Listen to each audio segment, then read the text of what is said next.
let's get something straight right off the jump. I'm not making these videos for YouTube money. I'm not making them for clicks, and I'm definitely not making them to sell you a lifestyle. I'm making these videos to save the next man from learning things the hard way. Every situation I talk about in this video, I've either lived it myself or watched someone else crash into it real time. So let's say this clearly right now. If you're here looking for fantasy, if you're here looking for comfort, if you're here looking for someone to tell you you'll be fine on $1,000 a month, this channel's not for you. Because what I'm giving you is reality on the ground, from my eyes, from my pockets, from my mistakes. If this already makes you uncomfortable, that's not by accident. That's the warning. A lot of guys don't do real research for themselves. They watch a couple YouTube videos, a couple dudes sitting in a small room, talking confidently, saying, yeah, man, you can live here on $1,500 a month. What they don't see is they're barely surviving, eating noodles off camera. The room smells like regret and mosquito spray. And the moment the camera cuts off, reality hits them again. But you don't see that part, so you buy the fantasy. You see confidence, but you don't see context. You don't see margin. You don't see what's being cut to make the number work.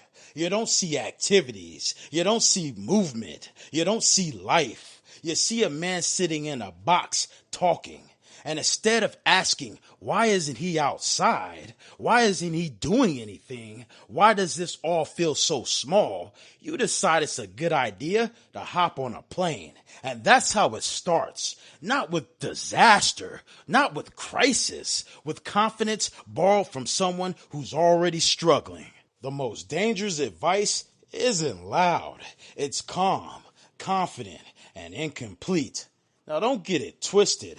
You can survive on $1,500 a month. You can exist. You can stay inside. You can eat cheap food. You can avoid problems. But here's what that actually turns into. It looks like sitting in your condo all day, fan running, AC off because electricity adds up. It looks like checking your balance before you step outside, running the math just to grab food, asking yourself, is grab ride really worth it? You didn't come from the US, the UK, or Australia to sit inside counting pesos. You came to live free. But the moment stepping outside feels expensive, freedom disappears because life starts costing money the second you walk out that door. Survival feels fine until real life shows up uninvited. This is where the internet lies to you. You hear things like, you could go on a date for $40. Yeah, where? Jollibee, an arcade, some sandwiches and a drink? You're not going to a rooftop restaurant overlooking the city. You're not eating steaks. You're not living the life being implied. And they never show you that part. They sell you the fantasy, but price it like survival. They sell you the dream, then leave you to pay for the reality. When people say cheap rent, what they're really talking about is low quality. A small box, no AC, bad ventilation, noise, roaches, and yes, those places exist. But if you want something actually livable in Manila in 2026, here's the reality. 25,000 to 40,000 pesos per month for basic but decent one bedroom in central areas. 45,000 to 70,000 a month for newer buildings or Western standard comfort.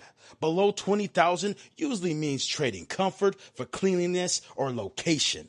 Add utilities. Electricity with regular AC is 4,000 to 8,000 pesos a month. Internet, water, building fees, 2,000 to 4,000 a month. That's where the math actually lands. Rent doesn't just decide where you sleep, it decides how you live. Yes, you can eat cheap, but realistic food costs look like this. 20,000 to 30,000 pesos a month, and that's mostly local. 35,000 to 55,000 with a mix of local and Western, and 60,000 if you're really enjoying yourself. Cheap food saves money short term and costs energy long term. Your body will bill you for cutting corners. Let's keep it real. Dating isn't free. Connection isn't free. Access isn't free.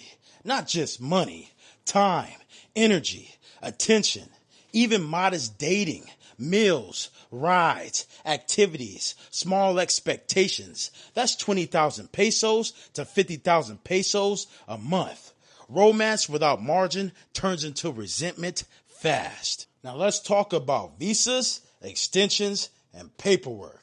Extension fees run you about 3,000 to 5,000 pesos per extension.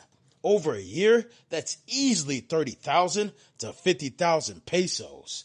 Legal presence is a reoccurring cost, not a one-time fee. And here's the part that breaks men. Medical issues, family emergencies, lost phones, unexpected flights. Without 5,000 to 10,000 USD in reserve, one problem becomes a crisis. Living overseas without a buffer is playing Russian roulette. When you actually add this up, real life, not fantasy, rent, utilities, that's 800 to 1,400 USD. Transportation, that's 200 to 400 USD. Food, that's 400 to 1,000 USD. Dating and lifestyle, that's 300 to 800 USD. Visa and admin, that's $100 plus. That puts real life living at 3,000 to 4,500 USD a month. Below that, you're surviving. Above that, you're breathing. Peace of mind has a price. Panic costs more. If you budget honestly, keep margin, say no early, and plan for bad days, the Philippines can be an incredible place to live. If you don't, it will chew you up quietly. This video wasn't made to scare you. It was made to prepare you. This is Asia Uncovered, where the truth hits harder than the fantasy you came here chasing.